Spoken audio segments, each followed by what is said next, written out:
Welcome to Light Pollution News. This is our holiday show. This is the our second annual potluck show, and I have some familiar faces here and some new people that have joined us for the potluck show. If you recall, last year I had a chance to bring back some of the guests that we had on throughout the course of the year, and what they do is they talk about some of the articles that they came across, one or two articles that they found that they thought were really impactful, or they found to be pretty important over the course of the year. With me right now, and I don't know if this list is going to change over the course of our recording, but we will see. I have Mr. John Barentine, the legend. We have Michael Calhoun. You can recall back in the up there in Oregon, he is fighting a good fight. We have Steve Mariconda in one of the more difficult places, I think, New Jersey. But, you know, you guys are making headway, so great work to you guys there. And then I have a supporter, and the supporters have all received an email to an offer to come on to the show for his potluck show. I have Patrick Summer here, all the way up in negative 20, what was it, negative 26 degrees, you say? 22 below this morning in Fargo, North Dakota. All right, 22 below Fahrenheit in Fargo, North Dakota. You know, I saw we went to, me and my wife went up to Wrangell St. Elias a few years back. And Wrangell St. Elias is one of the most spectacular places in North America. And it's right there on the U.S. side, adjacent to the Yukon. I have their weather on my phone just to look at. And I think they're not getting above freezing any time in the next week. And on top of that, they have warnings for like negative 50, which apparently you can get frostbite when it's negative in 5 minutes when it's negative 50. So, wow. I don't know how you do it. Yeah, we don't beat that. I know it's not Alaska. We don't beat that. Yeah, North Dakota is right in line with that, right? It can be. 3 days of below zero, but they've got it far worse. All right. Well, I'm going to kick things off to Steve. You have two articles on here. Why don't we start with your stuff? What we got? Yeah, thanks for having me on the potluck. And yeah, I picked these two articles. One of them, because it has to do with Dark Sky, New Jersey, and efforts. It's called Hopewell Neighbors Work Together for Darker Skies. And the piece is done by an environmental journalist, and she mainly focuses on one of our advocates named David Ackerman, shout out, who's doing like a dark sky project in his community of Hopewell Borough in New Jersey, where they're like going around like retrofitting lights for cheap, and they like hired like sheet metal workers that are just volunteering their services, and electricians, and just educating the town about light pollution and working on an ordinance. The article dives into that. It's pretty great. Where is Hopewell? So people have an understanding of where that is. Oh, yes. Hopewell Borough is about 20 minutes north of Trenton, New Jersey. So it's not too far from the Delaware River, the Pennsylvania border of New Jersey. And that area has typically been pretty rural, right? Yeah. Yeah. It's of the darker skies of New Jersey. So the good thing being that if they get their lighting under control in the town, there could be a significant improvement in a reduction of light pollution. Well, that's great to hear. That's good work out there. Good for them. And the article talks about the bill that we're trying to get passed in the state legislature. So I want to ask you something. There's a piece that I saw come through recently in Raritan. Do you have any affiliation with that group that was able to put together that ordinance in Raritan? Oh, actually, I don't. I got to look into it. I mean, there's been a lot of towns like putting up their lighting ordinances. They probably heard about it through like ANJAC or the Environmental Commission Association, which we have been partnering with. So for you at home who may not be aware, I didn't cover this on a regular show simply because I ran out of time. It's kind of a minor piece, but Raritan, they have a ordinance that they actually unanimously passed that was a rather lightweight light pollution, it was a dark sky ordinance that was trying to reduce light trespass. And it was very lightweight. And it flew through. And then the next, 2 weeks later, I think it was tabled because someone was terrified that bears were going to come over and eat their dogs or something. I guess bears are afraid of, I don't know if they're afraid of, whatever the person's reasoning was. It was a terribly written article, but it was almost comical, the explanations. Anyway, your second piece. The second piece is focused on the Adirondacks in New York State. Some of probably the darkest skies in New York State, and the efforts that are going on up there to reduce light pollution. It seems like there's just more and more like push up there, like the Adirondack Council, which is members of the community are like working on potential legislation to introduce to the New York State Legislature, and just getting those towns within the Adirondack Park to implement dark sky principles. And I know there's the Adirondack Sky Center, which is up in Tupper Lake, and the head of that, he's really trying to push the awareness. To have Tupper Lake be certified as dark sky community eventually, which would be excellent. So I love going up to the Adirondacks when I can. It's like a 4-hour drive for me, but definitely has dark skies, and we should be promoting that. This article is in the Adirondack Explorer. Adirondack residents work to preserve dark skies, and the Adirondacks have been traditionally home to dark skies because it's mostly mountains, and probably the closest thing we have to West Coast mountains here on the East Coast, probably Adirondack. Yeah, as you said, Steve, just a spectacular place, and I know they do a lot of astrophotography workshops up there, and there's a lot of things that go on that are astronomy related for amateur astronomers up that way. Jana, you joined us. Time change, I think, when we switch over from daylight savings to standard time, it throws you off, I think, and it throws me off. Actually, it throws most of the country off as well. So don't feel bad about not knowing what time it is. Hi everyone. Sorry, I'm always super confused with the time zones. I even trying to check with like Time Buddy websites, but it's always wrong. So I always like to double check just to be sure. And for me, it's 8 p.m. So, well, we'll get you out of here early. I'm going to have you go to the next article, which is actually you have 3. So I'm going to toss to you, Jana. Jana Yakshina is back with us again. You know her if you listen to the show. Jana, you have been, and if you go LinkedIn, I say this when you're on the show, but honestly, you are everywhere on LinkedIn. I need to hire you to do LinkedIn for me. Please do. Please do. Communications is the thing. I love it. But yeah, why don't you introduce? You have 3 articles here. If you want to talk about all 3, feel free. But when you go into whichever one, you don't have to talk about all 3. But as you go into it, just make sure you introduce kind of the setting and the where it's from, and why don't you tell us about it? I will try my best. I'm not going to be as good as you are, but I wrote myself something. So don't undersell yourself. I'm not going to be talking about all of them, but I will just express you some thoughts about this year and maybe highlight one news which I like specifically. So I think this year was pretty successful for light pollution mitigation across the globe. There were many remarkable research as well as regulatory outcomes is discussed just previously, actually, big events and meetings. We even got some new groups joining the movements. And I still think that one of the most fascinating pieces from this year, beyond my own publications, of course, is the small article from Columba Silva, who wrote about light pollution as Antichrist. I still think that's a really cool perspective, and I like when people look out of the box. And I also look into the comments on Reddit about this article. So people are saying this argument may not appeal to everyone here, but if it's pursued, certain public officials implement beneficial policies, I will take it. And I'm not a Christian or a conservative, but I agree that being aware of our own smallness in the universe is crucially important. So you see, I think we're missing a very group of people who we should include in the support of light pollution mitigation. So that's why I think that news is important from this year. And another one is more... I just want to cut off there because it really is something. I've been working on the show for January, and one of the things I noticed is that you have a potential for a divide down, I don't want to say ideological lines. There seems to be like a threshold of, another issue, I don't want to deal with this divide.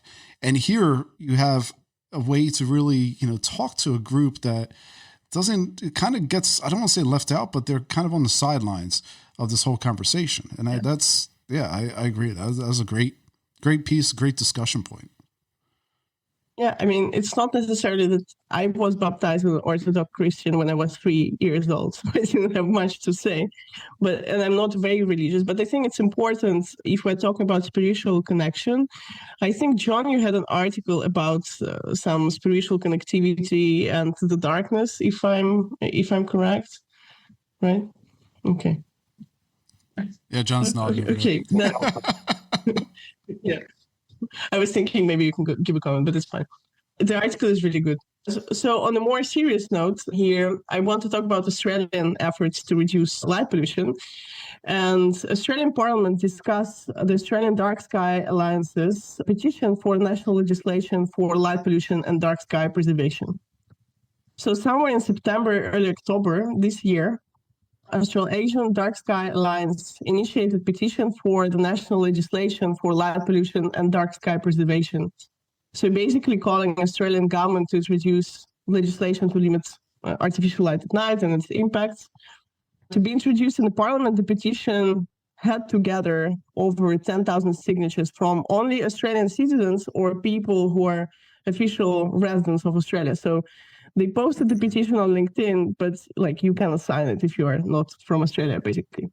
And what was remarkable, they actually managed just by using LinkedIn gain over 12,000 signatures in total, which is very impressive, to be honest. That's coming back why LinkedIn is super important. I think you can reach out to a lot of many groups.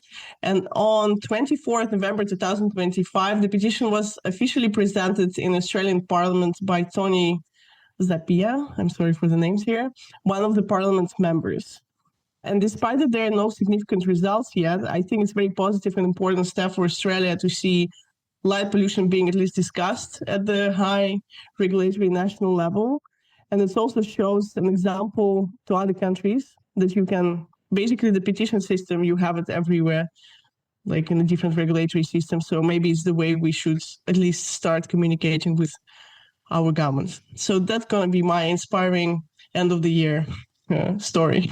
And to add to that, that was really inspiring because they were below the count until only, I think, a day or two before. They were significantly below the count. They were able to rally enough, I guess, signatures to get that to where it needs to be, which is pretty impressive. Great news down there. And yeah, wish them the best. So it's good to hear. It's good to have a little positive news. This was my thinking when I was preparing the news. It should be something positive. I like it. Okay. Jana, is that all you're going to cover? Is that what we got?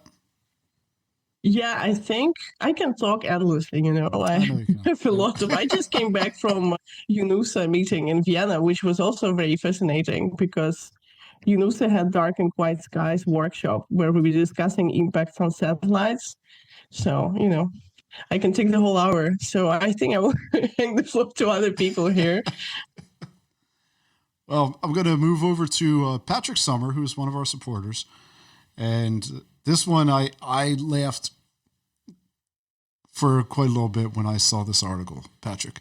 And, sometimes you see these things that come out and the stuff people say. I think there are merits where you can say, hey, the dark sky movement, or there's, legislation or policy wording that, may need adjusting or maybe too strict and stuff like that.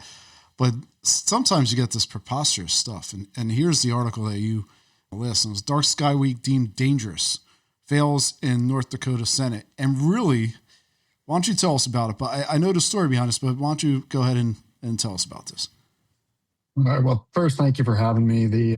The story stems from a concurrent resolution. It was not even policy. It was a resolution in support of Dark Sky Week. And it was on the floor back in January. I've tried for a few years to get some traction with the legislature to do something like this. The Audubon Society got involved this year, and they were able to push it through the final wickets to at least get a resolution on the floor. But when it came time to the committee meeting, it resulted in what you hear. It was, they said it was a dangerous idea to recommend even turning off any lights. One of the senators that in committee had voted to support it through ended up, said, as the father of 4 children, and this is the quote, if there was any way to get through to them to turn off the lights when they leave a room, I needed to encourage that. Yeah, indoor lights are important too for our health, but kind of missing the point, sir. It was voted down in the Senate 29-17, and only that one senator's vote in committee was the do pass recommendation. And now on the surface, it was kind of disheartening, but early in the year, especially. But then I took another look at it. And after years and years and years of trying to get anything in front of this particular state government, whether it be the governor's office for a resolution or the legislature, to actually have something on the floor was kind of momentous. North Dakota's an energy state. It is not as concerned most of the time about the second tier of environmental concerns.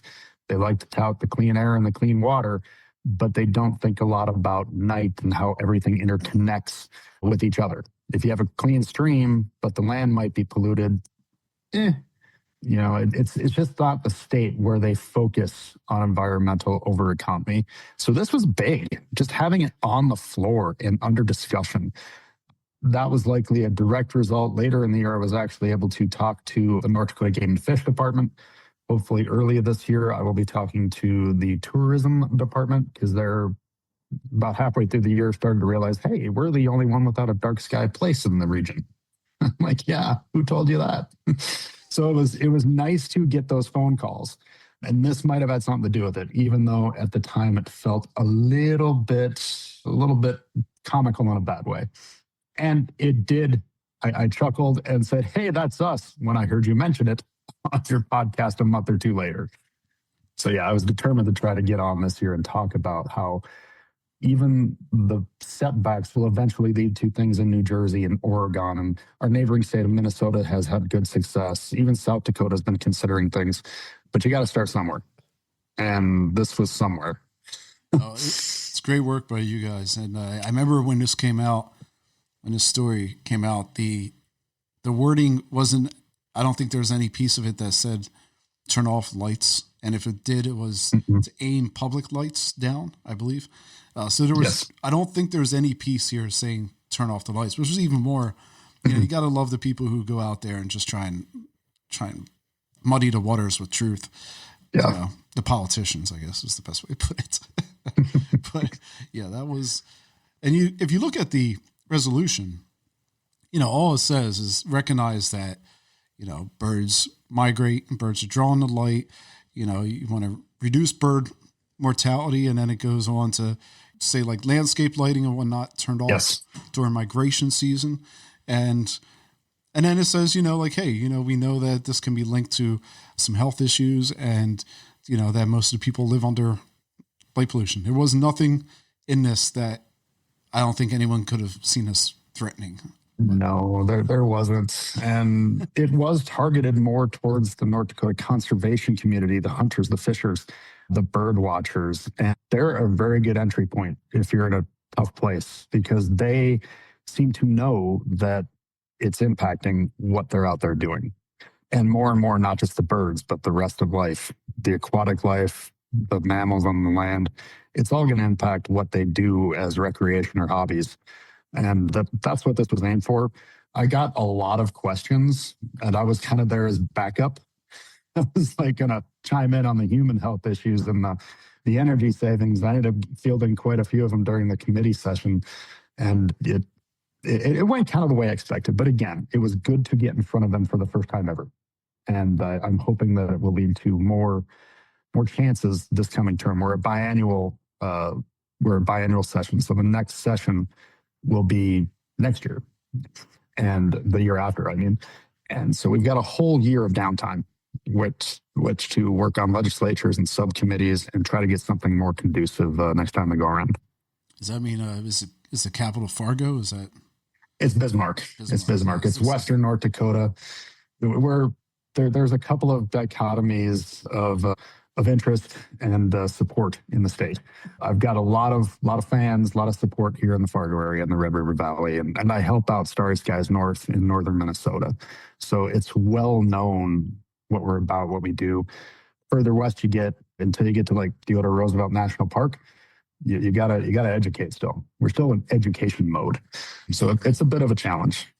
Yeah, we're not getting out of that anytime soon. I know. That's going to be the path for the next 20 years. All right. Well, thank you for that, Patrick. That was a great little discussion on something that, was when it came up, I remember scratching my head being like, this is the slant that these guys are putting on it when it's just a resolution. They could have just simply said, nothing, honestly, and just, downplay the resolution.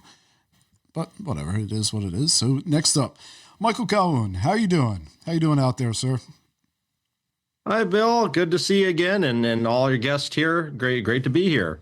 The framing of your video here is perfect. It makes me think token Oregon. Like, you got the wood behind you, the trees are on the other side. Like, it just makes me think all you need is rain splashing against the windows and it'll be Yeah, too much rain. There are days. Why don't you tell me about this story here? We have Lincoln City hopes to become the first on Oregon coast designated dark sky community. Yeah, I'll briefly recap for your listeners how I got to this article, which to me was inspiring after kind of a moment where things kind of took a downturn. I'm in a little town called Vernonia, Oregon. It's west of Portland. And I was working on dark sky issues in my community. And if you look at the state of Oregon, a real simplification, it's split down the middle. The east side is pretty much desert. West side is temperate rainforest. And last year, 2 communities on the east side got certified as dark sky. And I tried to use that for my hometown. Like, hey, these other communities are doing it. Some of the detracting comments I got, oh, that's East Oregon. That's the desert. Like it's a different world. So we did have an election last fall, and unfortunately, we have one more voting member against light pollution.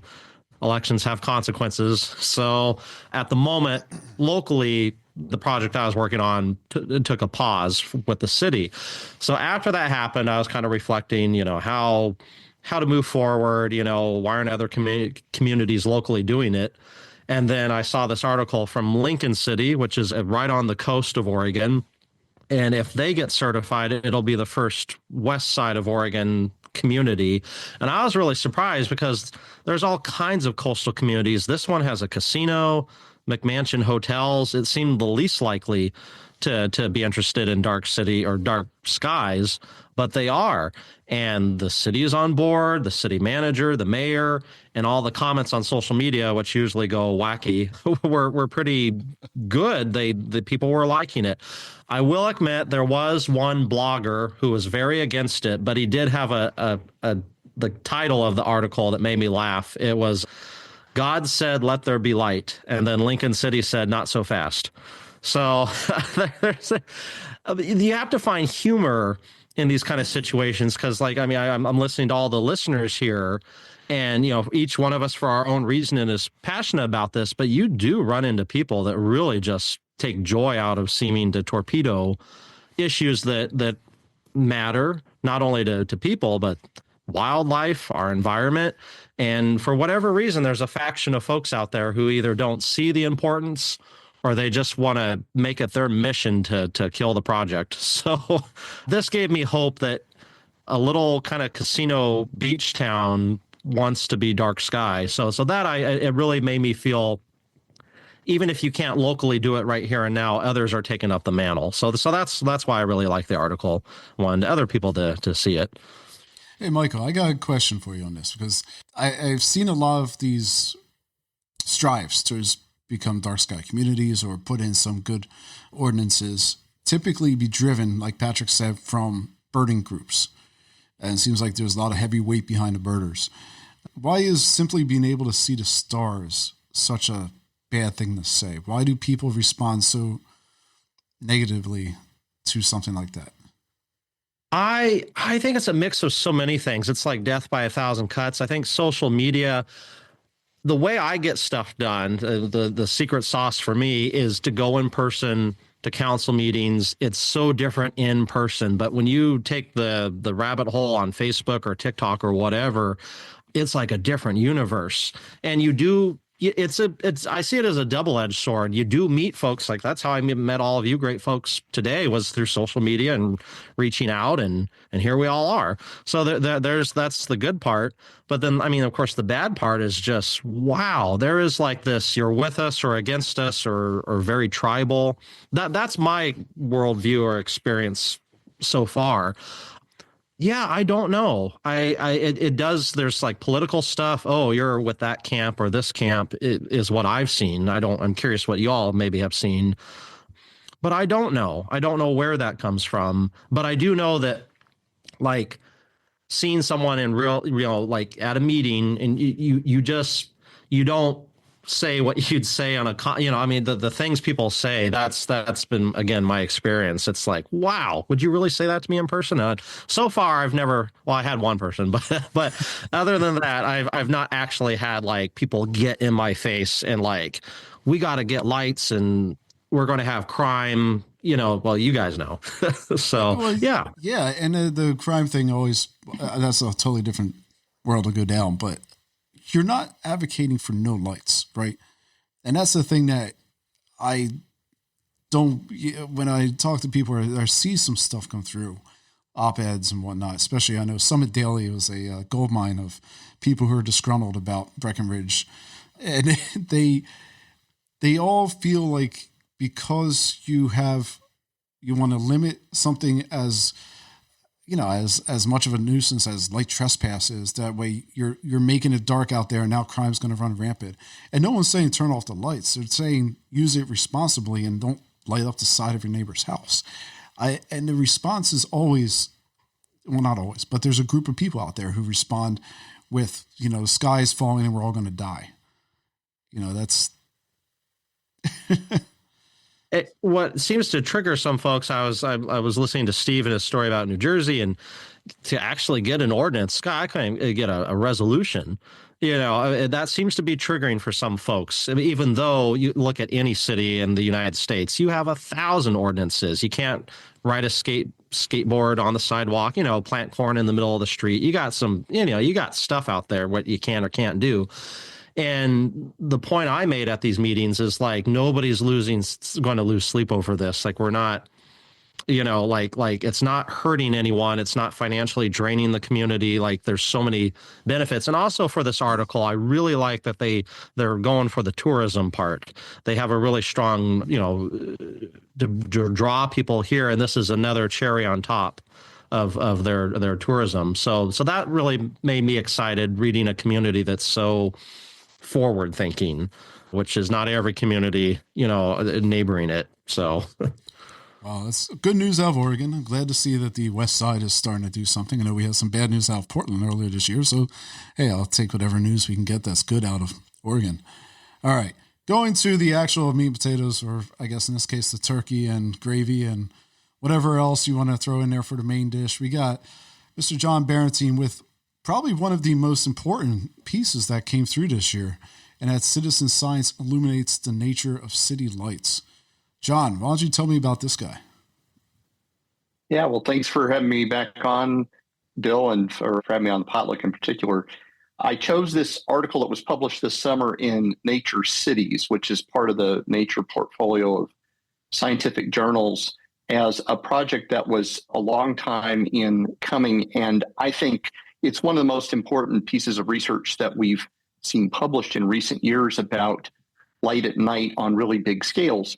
And to highly condense what this is, there's a group in Germany that built an app and a platform called Nachtlichter, which in German means roughly night lights. And what they asked the participants to do was a citizen science program, is they equipped them with a mobile device app, and they plotted out transects on a map. So here's a length of street in a city. And then, here's the next street over, the next block, et cetera.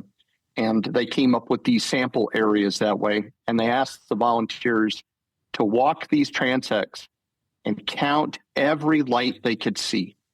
And not only count them, but to provide some fairly detailed information insofar as at least you could know about a light fixture that you see from street level. And that was everything from street lights to lights illuminating shop windows to digital screens, light coming from windows in private property, so residential. They did so in a way that preserved privacy. They located the lights very specifically, but they didn't publish the detailed positions for privacy because their privacy laws in Europe are considerably stronger than they are here. And the intent of this was not only to come up with the most detailed inventory of lighting in cities that we have produced to date, But more importantly, they then correlated their results with satellite observations of those same cities that were taken around the same time. And the goal was to understand, if we measure the brightness of a city at night, and your listeners can't see it, but there's a picture on my Zoom background here that shows the world at night. It's a NASA product called the Black Marble. And you can see cities all over the place because they glow very brightly at night and they can be seen from Earth orbit. If we measure a particular brightness, what does that really mean? How does that connect up to the amount of light that's installed on the ground? And they found, I guess not entirely unsurprisingly, that those things were correlated. And in places where the satellite detected more light, the citizen scientists, volunteers counted more physical light fixtures on the ground.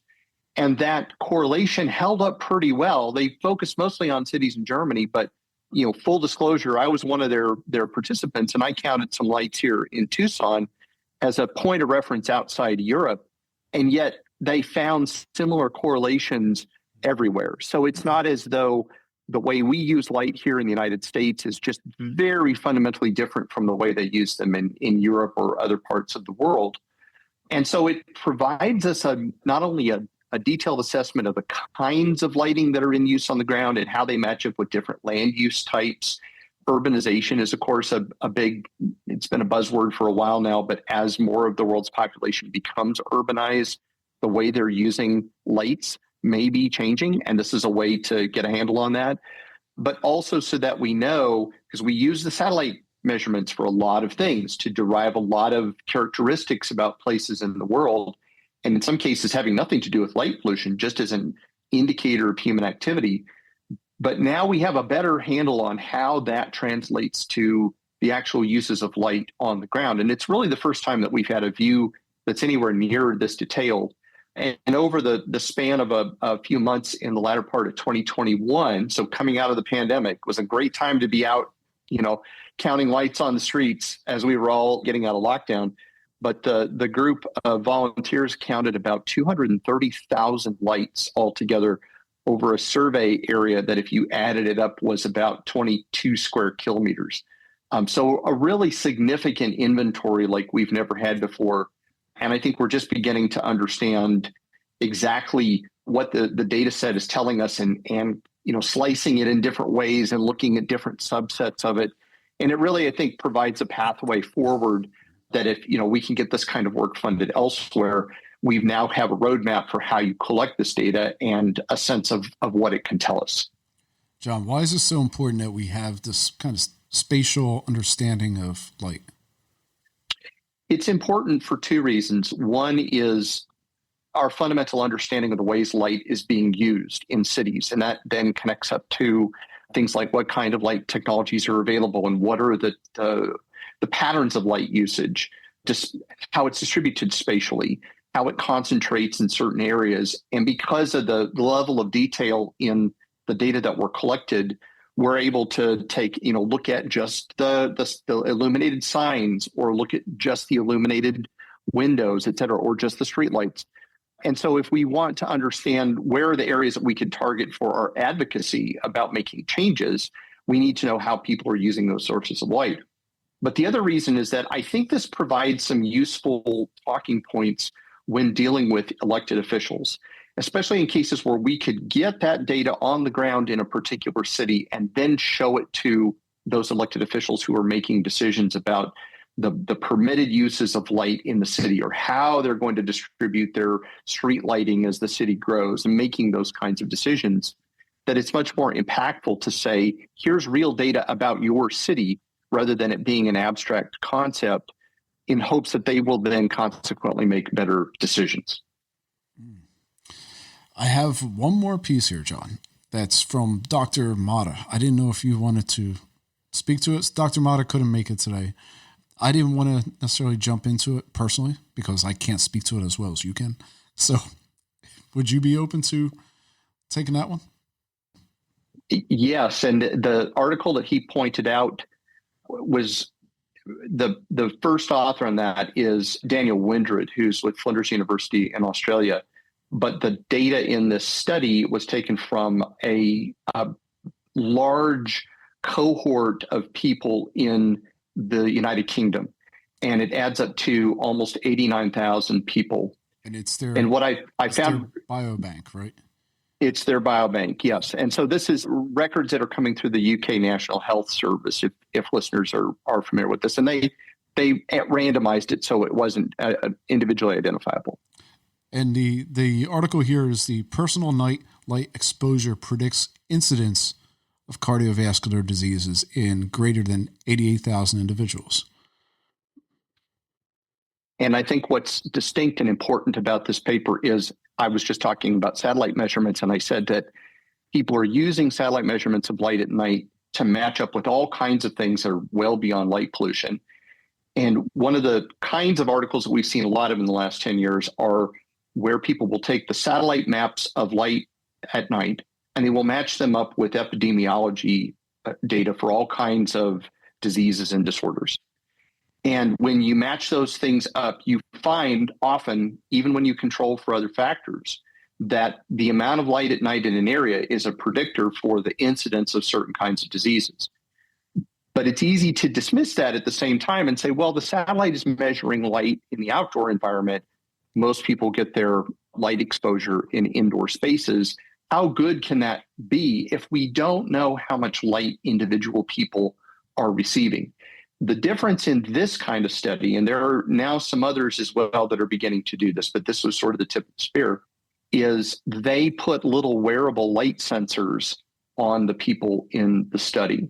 So they were able to measure their actual light exposures at night, wherever that light was coming from, indoors, outdoors, wherever. And what they found is that there was a very strong correlation between that and the incidence of cardiovascular disease. Again, even controlling for other lifestyle factors that have nothing to do with light at night. And one thing that this tells us is it validates our theories about how light disrupting the circadian rhythm in people is increasing the likelihood that they will develop all kinds of diseases. And there's another paper that's came out around the same time as this one that used the same data set where they found that light at night was a predictor for mortality from all causes in the same group of people. So whether it was cardiovascular disease, cancer, something else, they found in general, again, controlling for lifestyle factors, if you live in an area where you're getting a higher dose of light at night, whether outdoors or indoors, you have a higher risk of dying of any cause over the course of a lifetime. And that may say something about the kind of cumulative effects that we're seeing for people that are getting high doses of light for a long period of time. And this is really important because one of the real famous researchers in this field, who's no longer with us, Richard Stevens, was one of the group of people in the 80s who came up with this hypothesis that light at night exposure was disrupting circadian rhythms. And it was leading to, in a cohort of nurses that they studied that worked overnight shifts, they found they had a much higher chance of developing breast cancer. And the theory was the disruption of the circadian rhythm by the light that they were exposed to in their workplaces at night was leading to this increased cancer risk. And I said, well, what can we do about this difference between the indoor and outdoor light? And we really don't know how much light people are getting indoors because we weren't yet measuring it. And he told me photons are photons, meaning the light itself. And the body and the brain don't care where they come from. So we knew from lab studies that if you subjected people to bright light at night for hours and hours during the night, that there were adverse health outcomes on the other side of that. But as he said, I can't tell you what happens if somebody is getting a tiny amount of light coming in around the edges of their window coverings into their sleeping rooms at night. And they're getting that low intensity exposure all night long for years or decades. He says, we have absolutely no idea what that does to the human body. And we are gradually starting to learn something about that. And for me, the takeaway from all of this is, number one, you really need to sleep in a completely darkened room. And you really need to be mindful about your light exposure, especially in the last hour or so before you go to bed, and start bringing those light levels down. Because if you don't, there's really a lot of evidence now that is tremendously bad for us health-wise, but it may take years for the effects to start to emerge. John, I think this study was foundational. It was an incredible study to come out this year. Yeah, I agree. One of the many things that science really pulled to light, there we go. Since we always have to frame everything in a bright manner, so to say. It is the holidays, right? So, but this study, for the first time that I'm aware of, you have a measurement of what people are receiving. And obviously, like you said, that's been so lost. We haven't really had. We've been doing correlative studies based on characteristics of a generalized assumption, but now you actually have data on what these folks have received. Which is all the result of technology developing to the point that we could make sensitive devices that were small enough that you could literally clip them onto somebody's shirt collar. Or I've seen some Chinese studies published in the last year where they simply had sensors that they put like on think of like a nightstand in a person's bedroom. So they're just counting the light that they're getting during the time when they're in that room, or particularly when they're sleeping. The next frontier, and I know people are working on this, is right now we don't really know very much about the source of that light. We would like to build into these little devices the capability of measuring the color of that light. And even better is if we could measure the spectrum of that light, a detailed rendering of how the light is distributed with color. Because if we knew what that was, we could start to differentiate sources. And we might be able to detect, for example, even when people are in indoor spaces, is some of the light they're being exposed to coming from outside? That's a question we really don't know very much about right now. But we think that there is some influence, especially an influence that varies according to where people live and to their socioeconomic status. Again, we think, but we don't yet have solid evidence that people who are socioeconomically disadvantaged live in places where they get more light coming from outdoors into their indoor spaces. So there's an environmental justice aspect of this as well. And I expect in probably the next 5 years or so, these wearable devices will evolve to the point that they're giving us that spectral information that will help us start to disentangle what are the sources of this light. And again, every piece of information we get about this is something we can build into advice we give people about, what can you do, what's within your control to limit your light exposure during those critical, especially overnight hours, when we know that light intrusion has such a profound effect on human biology. John, I got to ask this question because I saw it come up in an op-ed the other day. How do people in the higher latitudes handle summer nights? Well, they don't handle it very well. Let's put it that way. The what's called seasonal affective disorder has been known for a few decades, and it's mainly the inverse of that on the side of polar night when they get almost no natural light exposure. And we know that is strongly linked to disorders in mental health and higher rates of suicide. They started in the 80s giving people light treatments. The famous example is in Greenland, where the rate of suicide plunged after they made treating seasonal affective disorder a national health priority. I think the reason that people don't adjust to it very well, even though obviously humans have been living at high latitudes for a long time, we are still relatively recent arrivals there. And I think we've really not had time to evolve some sort of ability to handle these real extremes in the length of the day. And as you go away from the equator towards those higher latitudes where the day length varies a lot during the year, it's tougher for people to adapt to that without resorting to something like, very good blackout shades in the summer in order to create dark sleeping spaces, and then light box type treatments at night or during the day in the winter months to try to even out these differences in day length. Do we have any studies on incidence of, say, cancer or some kind of light influenced negative externality for folks living in higher latitudes? Bill, I don't think that we do. And part of that is, even if people were to look into it, I think they would run into the problem that we don't know very much about light exposures unless we were able to get these small portable devices into the hands of study participants. It'd be really hard to pull that out right now in health data. If you looked at it in aggregate, like the biobank study, for example, that we'd have to get these personal light exposures. And we basically can't do these correlation studies with the satellite data. Again, a combination of at high latitude, the day length being really variable through the year, but we also can't get good measurements at high latitudes because of the aurora, the northern and southern lights, which interfere with our ability to measure the city lights on the ground. So there's very little information actually about those light exposures at high latitudes, whether they're direct measurements or these kind of indirect measurements from the satellites. That is very fertile ground for research studies, and possibly maybe some of the countries in those higher latitudes would be willing to bankroll that, because obviously we're seeing that this is an increasing public health concern. And I would say if you're a country where you think that this might be a big influence on public health, this is worth supporting so that we can get these answers.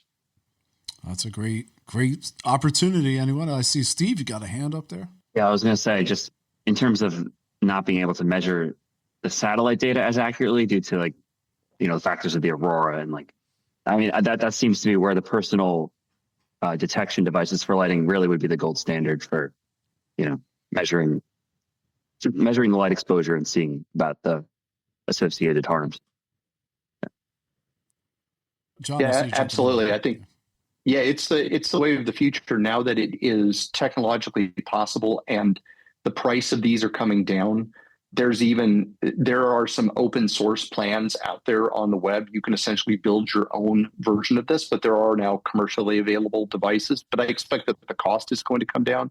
If we can make the cost of the thing so low that they're almost a throwaway item, I'll bet we could get a lot of people to participate in these kind of studies. And the more we get direct measurements, the stronger our confidence in whatever conclusions are drawn from these studies, so that we don't have to rely on the correlation studies so much, which is a lot of guesswork if you want to tease out what the real signal and all of that is. I want to float this by you guys. I know 2025 was the year that private equity drank the Silicon Valley punch for satellites. So what about if Reflect Orbit could inverse the darkness in the summertime and give them 8 hours in darkness? Because I know they want to light up the higher latitudes in the wintertime. So what about that? Will we be down with that? Would that be something that... I don't know. You start messing with nature like that, and I'm afraid that things might happen that we can't even guess yet. Yeah, it's amazing what a few $1 billion would do for you, right? Yep. Well, I want to thank my guests here today. Does anyone else have any questions or anything you want to shoot out to the group? Anything before we go? I see Steve there scratching his beard. Okay, he's good. Well, I want to thank my guests today, and thank you at home for staying with us throughout the whole year. 2025 has been a great year, and the potluck is always a fun one because, like I said, we flipped the script, and you guys tell me what you thought was the most impactful or important articles that you came across this year. I want to thank, obviously, Dr. John Barentine, Michael Calhoun, Patrick Summer, Steve Mariconda, and, of course, Yana Yakashina. All of you folks, you've been great guests and great supporter. Thank you, Patrick. And I look forward to seeing what we do in 2026. So thank you again. Thank you for your home. If you're interested in finding these articles, they will be up on the website under the 2026 Holiday Potluck. So thank you.